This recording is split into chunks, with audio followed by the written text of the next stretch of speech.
इन दिनों लगातार किसी न किसी वजह से नेशनल मीडिया पर छाया हुआ है और यह वजह यहाँ से जुड़े स्कैम है। कभी लिकर स्कैम, कभी कोयला स्कैम, कभी ईडी के रेड्स, कभी महादेव बुक ऐप और अब एक नया फर्जीवाड़ा सामने आया है CGPSC घोटाले के रूप में।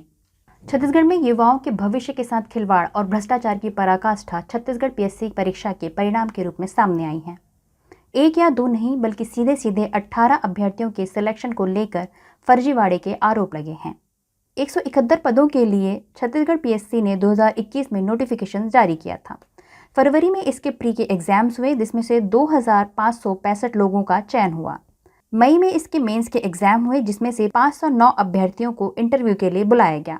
11 मई 2023 को इसका फाइनल रिजल्ट आया जो कि बेहद चौंकाने वाला था। घोटाले की बात तब सामने आई जब मेरिट लिस्ट जारी की गई। मेरिट लिस्ट में आने वाले 18 लोग PSC चेयरमैन टामन सोनवानी, राज्यपाल सचिव अमृत खलको, कांग्रेस नेता के OSD के करीबी रिश्तेदार निकले। पूर्व बीजेपी नेता ननकीराम कंवर ने एडवोकेट संजय अग्रवाल के माध्यम से कोर्ट में याचिका दाखिल कर अब भर्ती परीक्षा पर रोक लगाने की मांग की है। हाईकोर्ट ने इस मामले को गंभीरता से लिया है। याचिका में कहा गया है कि 2020 की भर्ती परीक्षा में सेलेक्ट हुए 3 अभ्यर्थियों के नाम 2021 वाली अभ्यर्थियों के लिस्ट में जोड़ दी गई है।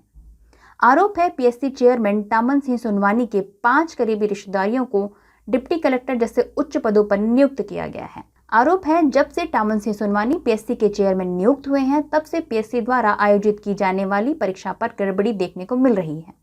टामन सिंह के 5 करीबी रिश्तेदार जो कि चयनित हुए हैं, टामन सिंह सोनवानी के बेटे नीतीश को डिप्टी कलेक्टर के पद पर चुना गया है। आरोप है कि उनका सरनेम जानबूझकर छुपाया गया है।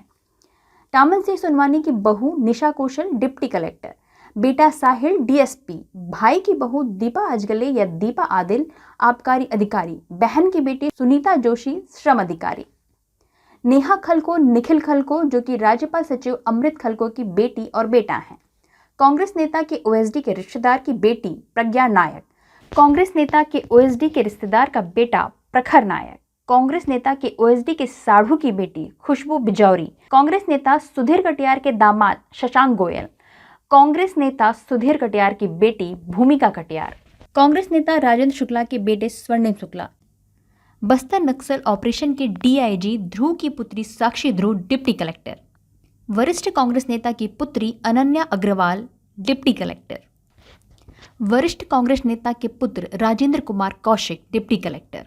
इन सभी की भर्ती पर शक जताया जा रहा है। मेरिट लिस्ट में अगर आप टॉप 20 को देखें तो 11 लोग सीधे तौर पर या तो PSC चेयरमैन से जुड़े हुए हैं या फिर राज्यपाल सचिव से, कांग्रेस नेता या किसी न किसी बड़े अधिकारी के नाते रिश्तेदार हैं।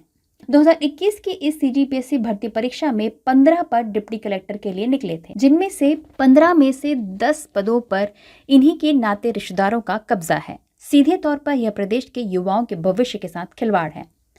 हाईकोर्ट ने सुनवाई के दौरान पूछा कि PSC के चेयरमैन को मामले का पक्षकार क्यों नहीं बनाया गया।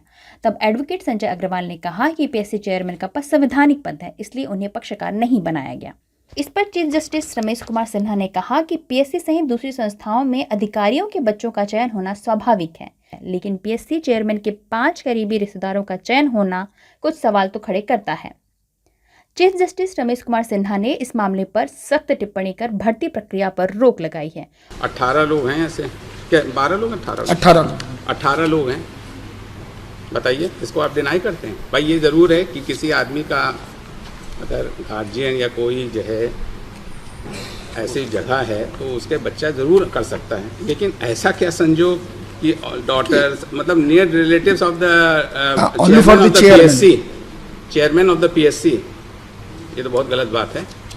देखो बताइए, इसमें उसने स्पेसिफिक लिख रखा है और आपने बाय नेम पार्टी क्यों नहीं बनाया इनको? नेम पार्टी बनाना चाहिए। एक्चुअली जो है चेयरमैन के लिए आर्टिकल 315 अच्छा वो दिक्कत अट्रैक्ट हो रहा है, इसलिए मैं ओके बताइए, ये बता दीजिए, रोक देंगे इसको। चयनित अभ्यर्थियों ने कोर्ट में बताया कि भर्ती परीक्षा में से 5 ऐसे हैं जिनकी नियुक्तियां हो चुकी हैं।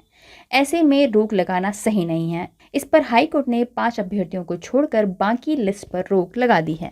बीजेपी महामंत्री OP चौधरी जो कि खुद पूर्व में एक IAS अधिकारी रह चुके हैं, उन्होंने एक आंसर शीट दिखाते हुए कहा कि कैसे परीक्षा में गलत आंसर लिखे जाने पर भी अच्छे नंबर दिए जा रहे हैं, जबकि सही आंसर लिखने वाले को गलत आंसर लिखने वाले के कंपैरिजन में कम अंक दिए गए हैं। जबकि यह जांच की प्रक्रिया 3 स्टेजेस से होकर गुजरती है। छत्तीसगढ़ पीएससी भर्ती परीक्षा में सरकार ने भी अपना पक्ष कोर्ट के सामने रखा है। सीएम भूपेश बघेल ने अपना स्टेटमेंट जारी करते हुए कहा है कि पीएससी भर्ती को लेकर कोर्ट में सुनवाई चल रही है। मामले की जांच कर कोर्ट को सौंपा जाएगा। जिन अभ्यर्थियों पर आरोप लगे हैं उनकी नियुक्ति अगले आदेश तक रोक दी जाएगी और जो नियुक्त हो चुके हैं उनकी नियुक्ति यथावत बनी रहेगी या नहीं, यह भी कोर्ट के आदेश पर निर्भर है। कोर्ट ने छत्तीसगढ़ सरकार को मामले की जांच के निर्देश दिए हैं। कोर्ट ने यह भी कहा है कि आरोप बहुत गंभीर हैं और यदि आरोप तथ्यात्मक नहीं पाए गए तो याचिकाकर्ता के खिलाफ भी कार्रवाई की जाएगी। अब इस परीक्षा की सीबीआई जांच की भी मांगें उठने लगी हैं। अगर यह आरोप सही हैं तो चौंकाने वाली बात है, क्योंकि सरकार कैसे इससे बेखबर रही, या यह सब कुछ किसी बड़े नेता की मिलीभगत से होता रहा या किसी की मिलीभगत का परिणाम है। यह तमाम सवाल पैदा करती है छत्तीसगढ़ पीएससी भर्ती परीक्षा 2021। इस मामले की जांच चल रही है और कोर्ट की अगली सुनवाई आने वाले हफ्तों में होने वाली है। एनएमटीवी से जुड़े रहने के लिए धन्यवाद। नमस्कार। हिंदुस्तान जिंदाबाद।